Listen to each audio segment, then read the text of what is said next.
Um simples aviso no grupo da família seria capaz de virar minha vida de cabeça para baixo. Naquela noite, enquanto eu encerrava mais um plantão exaustivo no hospital público, recebi uma mensagem que deixou claro, de uma vez por todas, o lugar que eu ocupava na minha própria casa. Mas o que minha família não sabia é que, apenas 3 dias depois, tudo mudaria de forma tão inesperada que nem eles, nem eu, conseguiríamos voltar ao ponto de antes. Hoje, olhando para trás, percebo que aquele momento foi decisivo. Não só pela humilhação que vivi, mas pelo que aconteceu logo depois, algo que expôs cada mentira, cada favoritismo e cada máscara que eles sempre tentaram manter. Se você quiser entender como uma filha rejeitada virou o jogo sem dizer uma única palavra fora de lugar, essa história é para você. Olá, seja bem-vindo ao canal Histórias Surpreendentes. Curta e se inscreva nesse canal, aproveite e ative as notificações, comente aqui de qual cidade você está assistindo, vou adorar saber e deixar um coração no seu comentário. Vale lembrar que os nossos vídeos não são relatos reais, são histórias voltadas apenas para o entretenimento. Toda a criação e edição são feitas pelo proprietário do canal. Desde pequena, eu tinha a sensação de que na minha casa existia um palco, e nele só havia espaço para uma protagonista, minha irmã, Larissa. Enquanto eu crescia ouvindo que precisava me esforçar mais, ser mais brilhante, ser mais sociável, ela era tratada como um talento nato, predestinada a ser a melhor médica que a cidade de Campinas já tinha visto. Meus pais, ambos médicos aposentados, repetiam esse discurso como se fosse uma verdade absoluta, um mantra que eu precisava aceitar em silêncio. E, para eles, eu sempre fui apenas a outra filha. A que estudou, batalhou, passou num concurso para trabalhar em hospital público, mas que nunca parecia boa o suficiente para seus padrões. Mesmo adulta, formada e construindo minha carreira com ética e dedicação, a forma como me tratavam não mudava. Eles visitavam Larissa na faculdade, faziam posts elogiando cada plantão voluntário que ela fazia, comentavam sobre sua brilhante carreira futura como se eu sequer existisse. Eu tentava não ligar, afinal, meu trabalho no Hospital Municipal Vila das Flores era intenso, necessário e muito humano. Eu via de perto a realidade que meus pais sempre desprezaram depois de tantos anos em clínicas particulares. Tudo piorou na véspera do aniversário de Larissa. Eu estava de plantão quando meu celular vibrou com uma notificação do grupo Família. Era raro esse grupo ser usado, então achei que fosse algum aviso importante. Quando abri, li a mensagem do meu pai, seca, direta, sem qualquer cuidado: filha, sua irmã não te quer na festa. O chefe dela, diretor do hospital regional, vai estar presente, e sua presença pode trazer constrangimento para a família. Melhor evitar. Meu peito apertou, mas antes que eu processasse, outra mensagem surgiu. Era da própria Larissa: mana, não quero você tirando o meu brilho. Serei a futura melhor médica da cidade. Fica no seu cantinho dessa vez. Eu fiquei parada por alguns segundos, sentindo o impacto gelado daquelas palavras. Eu, que dedicava meus dias a salvar vidas, era tratada como um estorvo.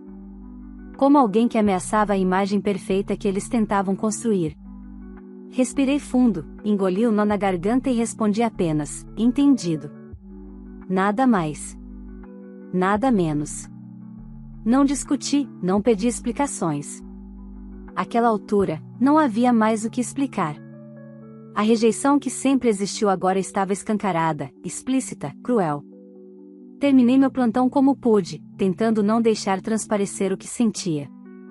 Afinal, ali eu era a médica responsável por dezenas de vidas, meus dramas pessoais precisavam esperar. O que eu não imaginava era que, 3 dias depois, meu telefone tocaria enquanto eu tomava café antes de um novo plantão. Do outro lado da linha, o secretário executivo do hospital regional me chamava pelo nome completo, com uma formalidade que me fez endireitar a postura.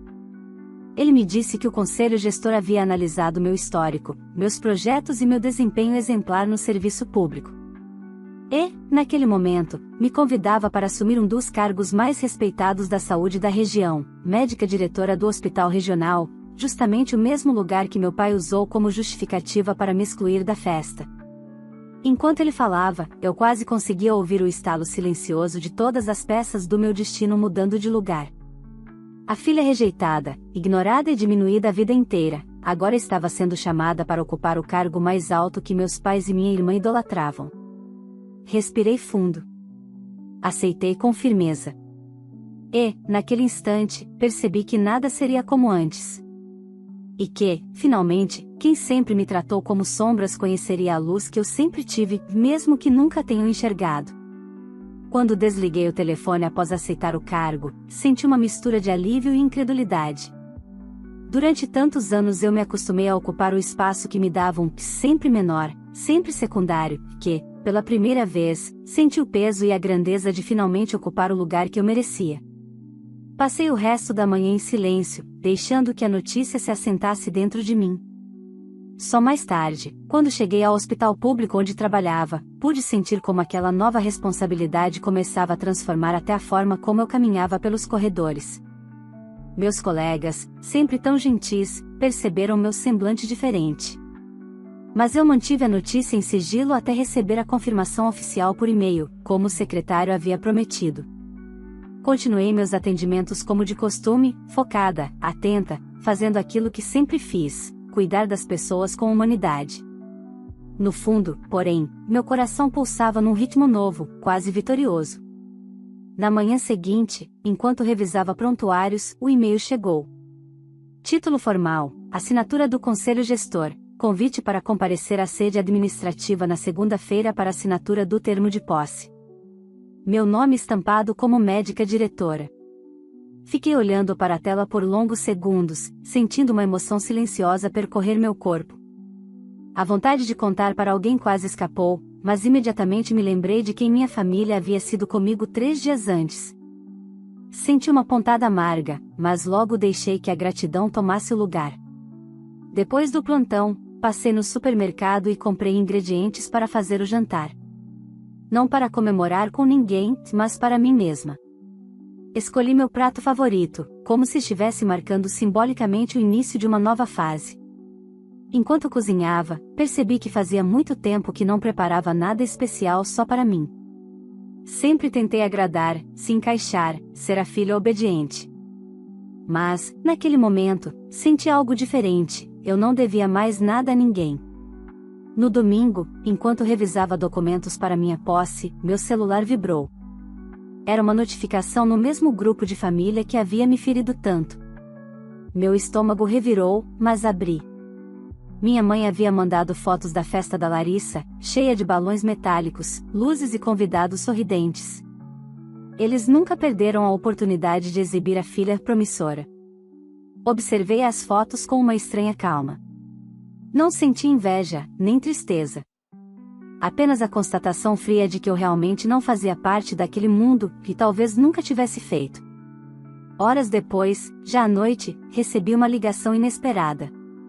Era o Dr. Henrique, diretor clínico do hospital regional. Sua voz era firme e educada, e ele se apresentou como alguém que acompanhava discretamente meu trabalho havia algum tempo. Disse que estava muito feliz com minha indicação e que a equipe estava animada com minha chegada. Comentou, ainda, que nos próximos meses o hospital passaria por uma fase de reestruturação e que minha postura ética seria fundamental no processo. Suas palavras me tocaram profundamente. Era a primeira vez que alguém fora do meu círculo de plantão reconhecia meu valor com tanta clareza. Na segunda-feira, acordei cedo, com o coração acelerado. Escolhi uma roupa sóbria, arrumei o cabelo com cuidado e saí de casa antes do sol nascer. O trajeto até o hospital regional parecia diferente, como se cada esquina carregasse um significado novo. Ao chegar à sede administrativa, fui recebida com cordialidade. A reunião foi formal, profissional e objetiva. Assinei o termo de posse com mãos firmes, sentindo uma onda de realização tomar conta de mim. Quando saí da sala, uma funcionária me levou para conhecer algumas áreas e me explicar os próximos passos. Eu caminhava pelos corredores com a cabeça erguida, absorvendo tudo com atenção. A sensação de finalmente pertencer àquele ambiente era quase indescritível. Eu, que por tanto tempo fui vista como uma sombra, agora ocupava o cargo de maior responsabilidade médica da região. Ao final da manhã, recebi meu crachá provisório. Nele, meu nome completo acompanhado do título, diretora médica. Passei o dedo pela superfície plástica, emocionada. Aquilo representava mais do que um cargo, representava todos os anos em que fui subestimada, ignorada e diminuída. Eu ainda não sabia, mas aquele crachá seria o início de uma virada que ninguém na minha família seria capaz de imaginar. Voltei para casa depois da posse com a cabeça fervilhando de ideias. Não por ambição, mas por responsabilidade. Assumir a direção médica significava lidar com decisões difíceis, orçamentos limitados e uma demanda que crescia mais rápido do que qualquer previsão.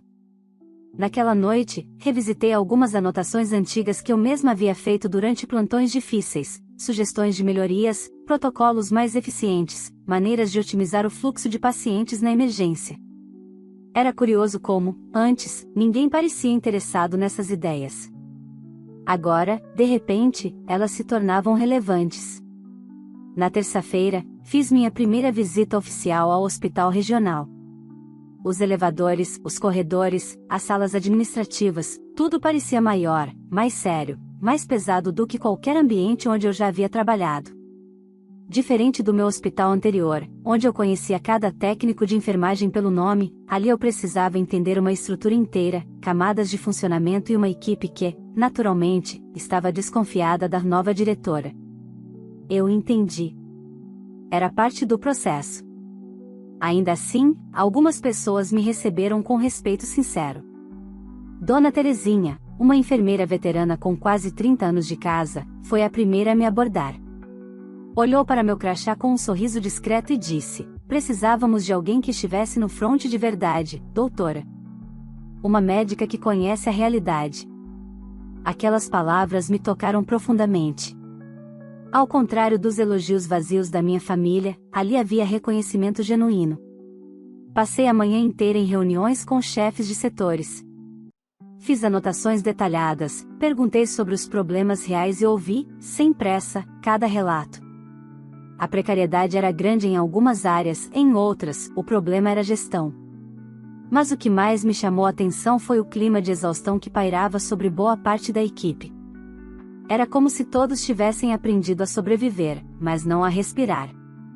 No fim do dia, antes de ir embora, recebi uma mensagem inesperada no celular.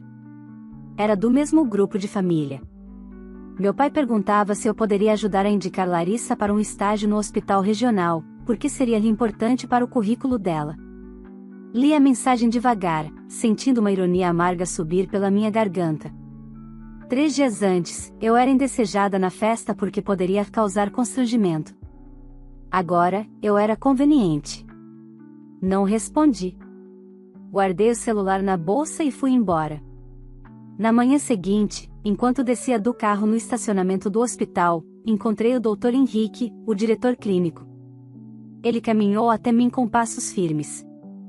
"Precisamos conversar", disse ele, com uma expressão séria. Meu coração acelerou por um instante, mas segui ao lado dele até sua sala. Quando nos sentamos, ele respirou fundo e explicou que haveria, na semana seguinte, uma solenidade oficial para apresentar a nova diretoria à imprensa local. Era um evento comum quando ocorria a mudança de gestão em hospitais regionais. Ele me mostrou o cronograma e explicou que autoridades, gestores e representantes da sociedade civil estariam presentes. Um momento simbólico, mas importante. Inclusive, ele continuou, haverá uma mesa redonda sobre o papel da saúde pública na formação médica. Professores e diretores de faculdades estarão presentes. Meu estômago se revirou por um segundo quando ele mencionou formação médica. Não por mim, mas por quem eu já sabia que estaria lá, o chefe da minha irmã, o mesmo que meus pais usaram como justificativa para me excluir da festa. No entanto, ao invés de medo, senti algo inesperado, uma paz fria, quase elegante. Eu não havia pedido por essa situação. Não era minha responsabilidade se alguém ficaria desconfortável ao me ver lá. Eu estava apenas ocupando o cargo que conquistei. Aceitei participar da solenidade e dos debates. Henrique sorriu. "Sei que não gosta de holofotes, mas você vai se sair bem." Depois de revisar alguns documentos, pedi permissão para visitar novamente a emergência.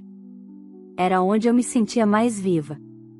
Assim que cheguei, senti um contraste doloroso com o meu antigo hospital público. Ali, a demanda era ainda mais caótica. Médicos exaustos, pacientes esperando há horas. Conversei com alguns residentes e percebi que, apesar do caos, havia boa vontade, faltava gestão. A sensação de que eu poderia realmente fazer diferença me deu energia nova. No fim da tarde, recebi outra mensagem. Dessa vez, diretamente da Larissa. Maná, fiquei sabendo que você tá trampando perto do chefe do papai. Me ajuda a conseguir estágio aí? Vai ser top pro meu currículo. Nenhum pedido de desculpa. Nenhuma menção ao que haviam dito. Apenas interesse. Respirei fundo, contei até 10 e coloquei o celular de lado. Naquela noite, enquanto anotava alguns pontos para as mudanças que pretendia iniciar, percebi algo importante: a nova fase da minha vida não precisava, e não deveria, girar em torno da minha família. Eles me enxergavam apenas como ferramenta. Agora, eu finalmente tinha a chance de me enxergar como alguém completa. Mas eu ainda não fazia ideia de como o destino iria colocar todos nós frente a frente muito em breve. E como a queda deles começaria exatamente no lugar que mais vangloriavam. A semana passou com uma intensidade que eu não vivia desde os tempos de residência. A cada dia, novos setores me procuravam para relatar problemas que se arrastavam há anos. Falta de insumos, estruturas antigas, burocracias intermináveis. Eu anotava tudo com calma, sem prometer milagres, mas deixando claro que não estava ali para repetir erros. O hospital regional precisava de uma gestão humana, realista e firme, não de discursos vazios. Na quinta-feira, a equipe de comunicação do hospital me chamou para discutir detalhes da solenidade de apresentação da nova diretoria. Haveria fotos oficiais, pronunciamentos e até uma coletiva rápida para responder perguntas de jornalistas locais. Nunca gostei de exposição, mas entendi que fazia parte do cargo. Concordei, revisei o roteiro e pedi apenas que evitassem qualquer foco pessoal. Queria que o centro fosse o hospital, não a minha vida. Até aquele ponto, eu não havia contado nada à minha família. Nem para provocar, nem para esconder. Simplesmente, não fazia mais sentido dividir minha vida com pessoas que nunca se importaram de verdade. Mas, naquela noite, tudo mudou. Por volta das 9 da noite, enquanto finalizava algumas propostas para a reorganização do setor de urgência, meu celular vibrou com insistência. Era minha mãe ligando. Ignorei. Minutos depois, outra ligação. Depois, uma mensagem: precisamos conversar. É urgente.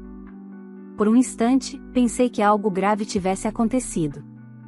Eu nunca seria indiferente a uma emergência real. Então atendi. Alô? A voz da minha mãe veio tensa, quase trêmula. O que está acontecendo? Ela perguntou. Sobre o quê? Ela respirou fundo, irritada. Sua irmã viu uma publicação da prefeitura anunciando a troca da direção médica do hospital regional. E tinha uma foto sua no palco de fundo. Você vai assumir a direção? Fiquei em silêncio por 2 segundos. Sim. Já assumi, na verdade. O silêncio que veio depois foi tão longo que eu ouvi meu próprio coração batendo. Por que você não nos contou? Minha mãe questionou, ofendida.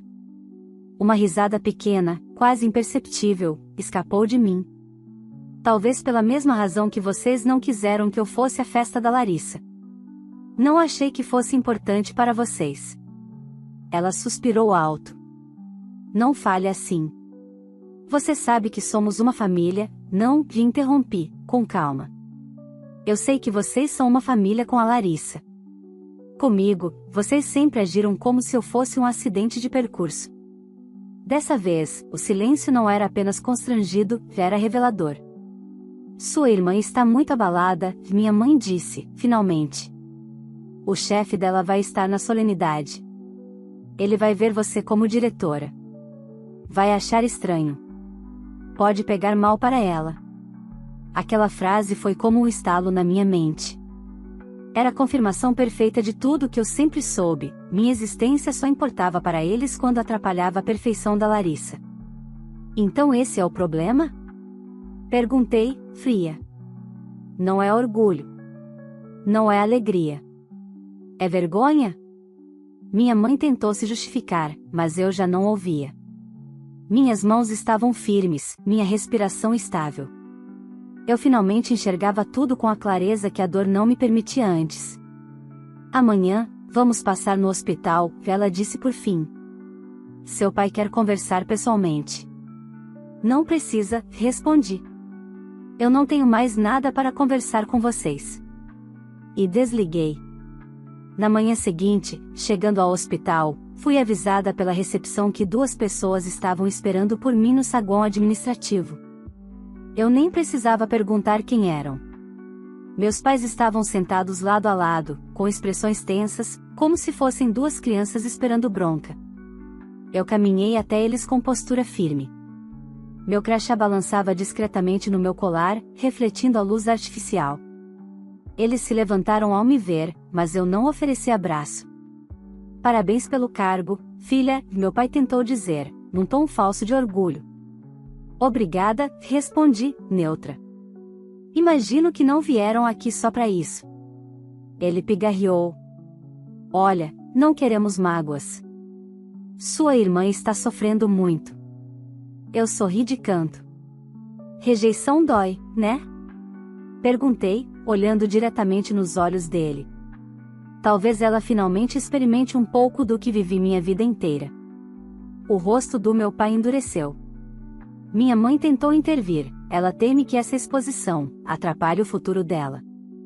Essa frase foi o limite. Eu dei um passo para trás e respirei fundo. Eu não vou pedir desculpas por ser competente. Não vou me esconder para que a Larissa brilhe. Não vou diminuir quem eu sou para caber na ilusão de vocês. Eles ficaram me olhando, sem reação. Pela primeira vez na vida, eu era a voz dominante naquela conversa. E, por favor, não venham mais ao meu trabalho. Aqui não é palco de vaidade. Aqui salva-se vidas. Virei-me e entrei na área administrativa, deixando-os parados, desarmados e atonitos. Mais tarde, o Dr. Henrique, que tinha visto parte da cena à distância, bateu na porta da minha sala. Está tudo bem, diretora? Está, respondi. E, pela primeira vez, eu realmente sentia que estava. Mas aquela não seria a última vez que minha família tentaria interferir. E a próxima seria ainda mais inesperada. A proximidade da solenidade trouxe ao hospital uma movimentação incomum. A equipe de comunicação instalava equipamentos, jornalistas ligavam confirmando presença, e representantes de universidades enviavam nomes de professores que participariam da mesa redonda. O clima era de expectativa e, para mim, de responsabilidade. Eu precisava me manter firme, independente de quem estivesse sentado na plateia. Na tarde de quarta-feira, enquanto revisava o discurso que deveria fazer, recebi uma visita inesperada, Larissa.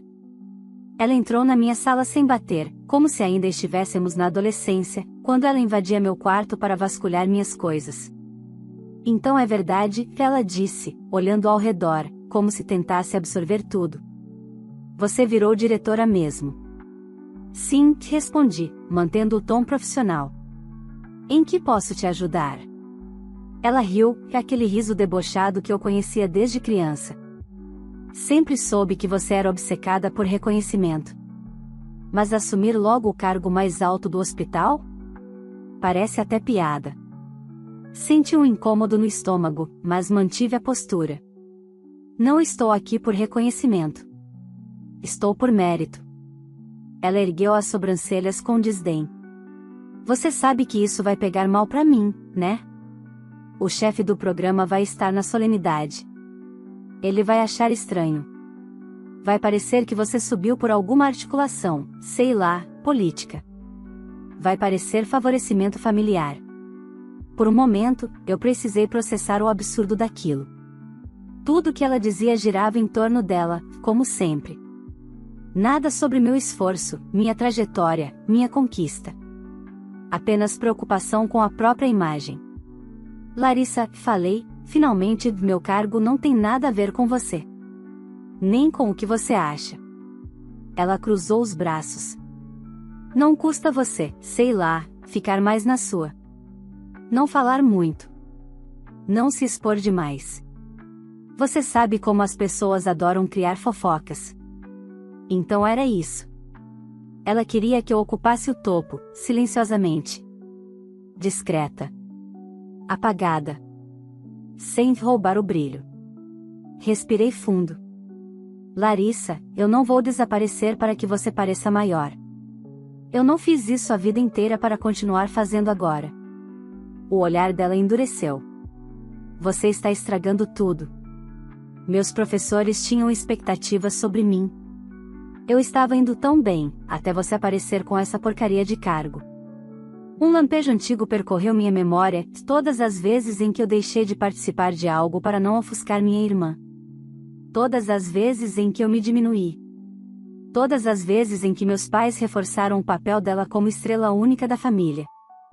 Mas ali, acabou. Eu não vou pedir desculpas por existir, respondi, firme. Você vai ter que aprender a conviver com a carreira que escolheu, sem tentar me empurrar para o canto. Ela me encarou, com raiva evidente. Você está destruindo a nossa família. Eu soltei uma risada silenciosa. Larissa, a nossa família foi destruída muito antes disso. Eu só parei de fingir que não via. Ela deu um passo para trás, mexida, mas não derrotada. Apenas magoada por alguém ousar contrariá-la. Meu chefe vai estar lá, repetiu, como se eu tivesse obrigação de me importar. E ele detesta surpresas. Então talvez seja bom que ele veja quem são as pessoas que realmente trabalham pela saúde pública, respondi. E não apenas quem vive de aparência. Ela saiu batendo a porta, deixando um rastro de perfume caro e frustração. No dia seguinte, o Dr. Henrique veio me buscar para alinharmos os últimos detalhes da cerimônia. Ele notou meu semblante e perguntou: aconteceu algo? Minha irmã esteve aqui, respondi, sem entrar em detalhes. Mas está tudo sob controle. Ele concordou, como alguém que compreende mais do que diz. O hospital é maior do que problemas pessoais. E você também. Aquelas palavras me fortaleceram. Chegou, finalmente, o dia da solenidade. O auditório estava lotado. Autoridades municipais, reitores, diretores clínicos de diversos hospitais, jornalistas, fotógrafos e, é claro, representantes do hospital universitário onde Larissa estudava, incluindo o chefe tão mencionado. Enquanto eu esperava no palco, vi meus pais entrando discretamente no auditório, vestindo roupas elegantes, como se quisessem parecer parte de algo que nunca valorizaram em mim. Poucos passos atrás deles, lá estava Larissa, com um sorriso tenso, tentando manter uma pose de quem controla tudo. Mas ficou evidente, pela expressão surpresa dos três ao me ver no centro do palco, que eles não estavam preparados para aquilo. O cerimonial começou. Discursos, cumprimentos, apresentações. Até que chegou minha vez. Ao caminhar até o púlpito, senti o olhar de todos sobre mim, inclusive o do diretor do hospital universitário. Havia curiosidade, expectativas, até certo ceticismo. E, por um breve segundo, os olhos da Larissa se encontraram com os meus. Ela parecia implorar silenciosamente para que eu não dissesse nada que pudesse envergonhá-la. Quando abri a pasta com meu discurso, percebi algo dentro de mim se realinhando. Eu não iria atacá-los. Não iria expor ninguém. Não iria fazer o jogo que esperavam. Mas também não iria me esconder. Meu discurso foi firme, técnico e humano. Falei da importância da gestão pública, da valorização dos profissionais da linha de frente, da necessidade de políticas reais para diminuir a superlotação. Falei de responsabilidade, ética e liderança silenciosa. E falei também dos desafios que enfrentei como médica do SUS, não como filha rejeitada. Quando terminei, o auditório aplaudiu de pé. Inclusive o chefe da Larissa. E ele veio até mim ao final. Foi ali, naquele breve diálogo, que tudo mudaria, e que minha irmã perceberia que não tinha mais nenhum controle sobre seu próprio futuro. Quando o evento terminou, fui cercada por jornalistas e gestores que queriam comentar meu discurso. Enquanto respondia com calma, percebi, pelo canto do olho, Larissa vindo em nossa direção com passos rápidos, quase desesperados. Mas, antes que ela chegasse até mim, o chefe dela interceptou meu caminho. Doutora, disse ele, estendendo a mão, seu discurso foi impecável. É raro ver alguém com visão técnica e sensibilidade humana ao mesmo tempo. Apertei sua mão com profissionalismo. Obrigada. Tenho muito a aprender ainda. Ele sorriu. O hospital precisa de líderes como você. Inclusive, tenho acompanhado alguns protocolos que você implantou no seu antigo posto. Impressionante. Precisamos conversar mais sobre isso. Larissa chegou exatamente nesse momento, com um sorriso congelado no rosto. Professor, essa é minha irmã. Ela disse, animada demais, como se quisesse ganhar crédito pela minha existência. Ele olhou para ela com gentileza, mas sem entusiasmo. Sim, Larissa. Já sabia que vocês eram irmãs. E então voltou-se para mim. Aliás, doutora, se estiver aberta a futuras parcerias acadêmicas, o hospital universitário adoraria contar com sua expertise. Era o tipo de elogio que Larissa sempre sonhou em ouvir, mas ele estava sendo direcionado a mim. E não porque eu era a irmã dela.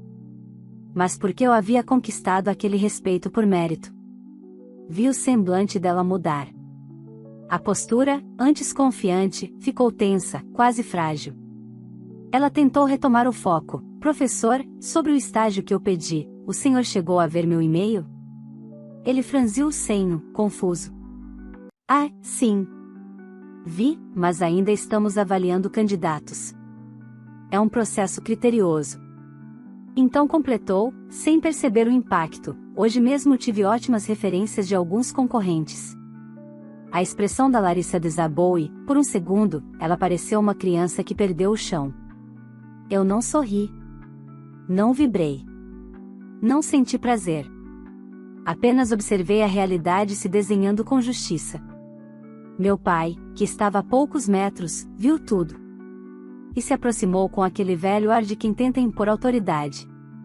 Filha, disse ele, tocando meu braço como se tivesse algum direito, precisamos conversar com você. Em família. Tirei o braço com delicadeza, mas firmeza. Estou ocupada. E não tenho nada para conversar com vocês. Minha mãe tentou intervir, por favor, não faça isso. Estamos todos nervosos, vocês estão nervosos, corrigi. Eu estou em paz. Ela abriu a boca para argumentar, mas eu continuei, vocês passaram a vida inteira me diminuindo. Ignoraram meu esforço. Me excluíram da festa da Larissa por vergonha de mim. Olhei diretamente para os dois. Agora que meu trabalho ganhou visibilidade, vocês querem proximidade? Não.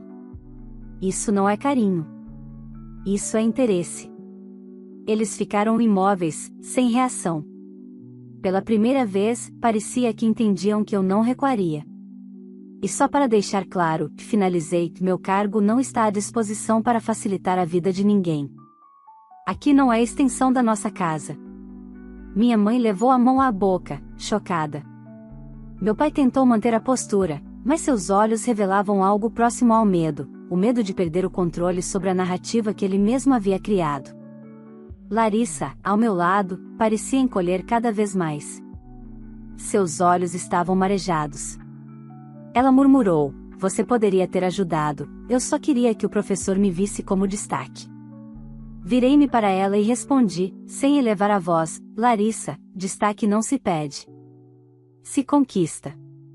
Ela baixou o olhar, finalmente entendendo algo que sempre recusou aceitar. Nos dias seguintes, meu nome começou a circular em artigos locais sobre gestão eficiente. Recebi convites para palestras, mesas de discussão, projetos colaborativos. Meu trabalho, aquele que minha família sempre ignorou, era finalmente reconhecido por quem importava. Quanto a Larissa, soube por terceiros que ela não conseguiu o estágio que tanto desejava. Não por minha causa, mas por falta de preparo. A fantasia que meus pais criaram em torno dela tinha finalmente encontrado o limite da realidade. Meus pais, por sua vez, tentaram me procurar mais algumas vezes. mensagens longas, ligações insistentes, convites forçados para jantares. Eu silenciei todas. Não por vingança, mas por saúde emocional. Eu finalmente tinha entendido que não precisava continuar carregando laços que só me machucavam. Hoje, ao caminhar pelos corredores do hospital regional, vejo minha foto no mural da diretoria. Vejo profissionais me cumprimentando com respeito. Vejo pacientes sendo atendidos com mais eficiência, graças às mudanças que começamos a implementar. E, pela primeira vez na vida, sinto que pertenço a algum lugar. Sem pedir permissão. Sem me encolher. Sem precisar que minha família reconheça nada. Há quem diga que o sangue é eterno. Talvez seja. Mas convivência, espaço e respeito são escolhas, e eu escolhi deixar para trás quem nunca me deu nenhum dos três. Eu não reatei laços. Não voltei para trás. E, finalmente, entendi, a liberdade não veio quando assumi a direção. Veio quando parei de aceitar o silêncio que esperavam de mim. Se você chegou até aqui, quero te agradecer por acompanhar essa história até o final. Agora me conta uma coisa, você teria tomado a mesma atitude que a filha rejeitada tomou? Teria cortado os laços depois de tudo que ela viveu, ou faria algo diferente? Quero muito saber a sua opinião. Então já deixa aqui nos comentários, o que você faria no lugar dela? E aproveita para me contar também de qual cidade você está assistindo esse vídeo, para que eu possa passar nos comentários e deixar um coração especial para você. Se essa história te emocionou, te fez refletir ou te prendeu do começo ao fim, não esqueça de curtir o vídeo, porque isso ajuda muito o canal a crescer. E se você gosta de histórias assim, cheias de superação, reviravoltas e mensagens fortes, aproveita e se inscreve no canal para não perder nenhuma das próximas. Ah, e claro, compartilhe esse vídeo com alguém que vai gostar de conhecer essa trama emocionante. Obrigada por fazer parte dessa comunidade. Até a próxima história. Vale lembrar que os nossos vídeos não são relatos reais, são histórias voltadas apenas para o entretenimento. Toda criação e edição são feitas pelo proprietário do canal.